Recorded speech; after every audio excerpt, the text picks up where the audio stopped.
Anne Widdecombe has died at the age of 78 after what police are treating as a murder. A 28-year-old white British man has now been arrested on suspicion of her murder and remains in police custody. A previously arrested 26-year-old man has been released and is no longer part of the investigation. Police have stated there is currently no evidence that the killing was politically motivated and have urged the public not to speculate while investigations continue. Yet, within hours of the news emerging, a political activist posted this. It says, "And some good news for once. I hope it was an extremely painful death." Read that again.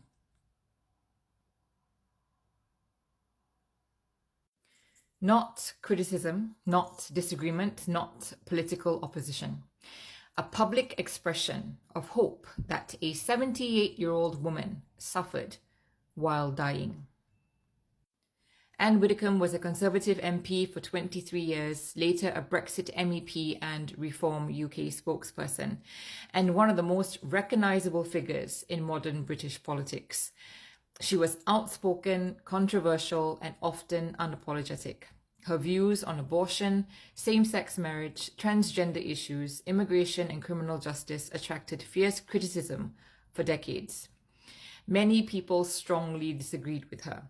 That is their right. That is democracy. But she wasn't some retired recluse who had disappeared from public life years ago. Anne Widdecombe remained active until the very end. On the morning she is believed to have been attacked, she had already appeared on national television and was due to join another live interview later that day. She spoke to a producer, sent her last known message, and then stopped responding. When she failed to join the program, colleagues became concerned because it was completely out of character. So she was still showing up, she was still engaging, she was still participating in public debate. The person making the remark is Heather Herbert, a transgender rights activist and political campaigner who has previously stood for election for both Labour and the Scottish Greens. Herbert works as a web application developer at the University of Aberdeen. Following widespread criticism of the comments, the University of Aberdeen confirmed it was investigating the matter internally. Police, meanwhile, have stated that there is no criminality arising from the posts themselves and are not conducting a criminal investigation into her comments. But let's be honest, Heather Herbert is not the real story. She is simply the most visible example.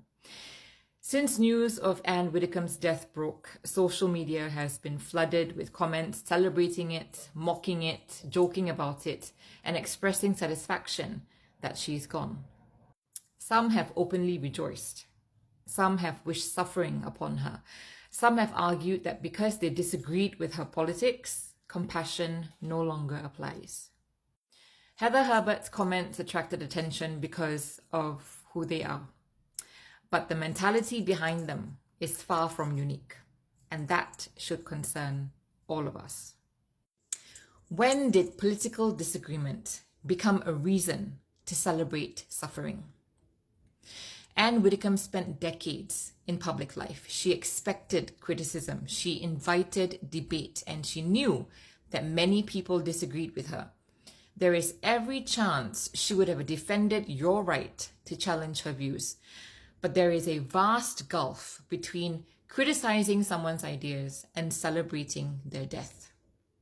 You do not have to agree with a single thing Anne Widdecombe ever said. You can oppose her views, you can campaign against them, you can vote against them. You can write articles explaining why you think she was wrong. That is how a democratic society works. What is not normal is publicly rejoicing at the violent death of another human being. What is not normal is hoping that person died in agony. What is not normal is treating the suspected murder of another human being as good news because the victim belonged to the wrong political tribe, especially while the investigation is still unfolding. And before someone inevitably says, well, it's freedom of speech, let me agree. It is. Heather Herbert had every right to express that opinion. I would defend that right. But freedom of speech works both ways. The rest of us have an equal right to look at those words and judge them. Freedom of speech protects your right to speak. It does not require anyone else to admire what you said. In fact, police have stated there is no criminal offense arising from the comments. That is precisely why this discussion matters. Not everything that is legal is admirable. Not everything that is lawful is wise. And not everything protected by free speech deserves applause.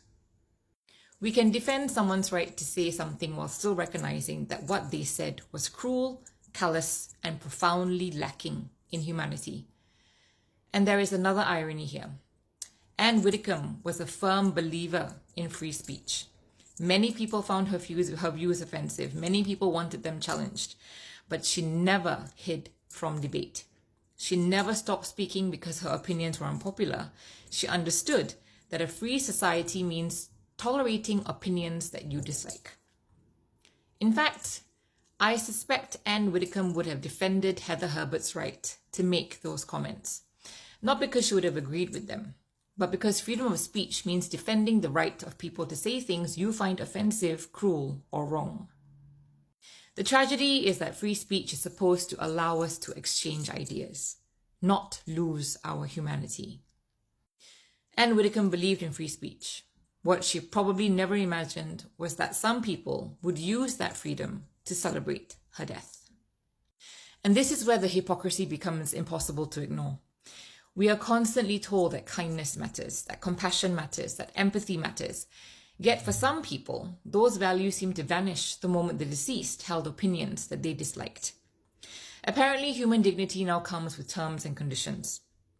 Apparently, compassion is reserved only for people who think the right thoughts and hold the right views. That isn't tolerance. That is not humanity. It's tribalism, and it raises a deeper question. What has happened inside someone that another human being's pain feels like a victory? What level of anger, resentment, bitterness, or ideological obsession must a person reach before the violent death of a 78-year-old woman becomes good news? Because psychologically healthy people do not celebrate suffering. They may disagree, they may oppose, they may campaign, they may argue passionately, but they do not derive satisfaction from another person's pain. And this isn't really about Heather Herbert, and it really isn't about Anne Widdecombe. It's about the growing belief that if somebody holds the wrong views, basic human empathy can simply be switched off. That if we dislike someone's politics enough, their suffering becomes acceptable. Their death becomes amusing, their murder becomes good news. That is a very dark road for any society to travel. Because once we start deciding who is and isn't worthy of compassion, we inevitably discover that somebody else has placed us on the wrong side of that line too. Police have said there is currently no evidence that Anne Widdecombe was targeted because of her politics. Yet some people responded to her death through the lens of politics anyway. That perhaps tells us something about the state of our public discourse. The most revealing thing about the story is not Anne Widdecombe's politics. Is the reaction to her death. Because once we start celebrating the suffering of people we disagree with, we are no longer debating ideas. We are dehumanizing people. History has shown us where that road leads, and it never ends well. If a conservative celebrated the murder of a Labour politician, I would condemn it. If a Labour supporter celebrated the murder of a conservative politician, I would condemn it. If a Christian celebrated the murder of a Muslim, I would condemn it. If a Muslim celebrated the murder of a Christian, I would condemn it. The principle is the same. Human decency should not depend on who the victim was.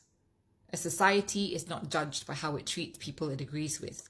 It is judged by how it treats people it despises. You don't have to admire Anne Widdecombe. You don't even have to like her. But if your response to the murder of a 78-year-old woman is to call it good news and hope she suffered, perhaps the problem isn't the person who died. Perhaps the problem is what hatred has turned you into.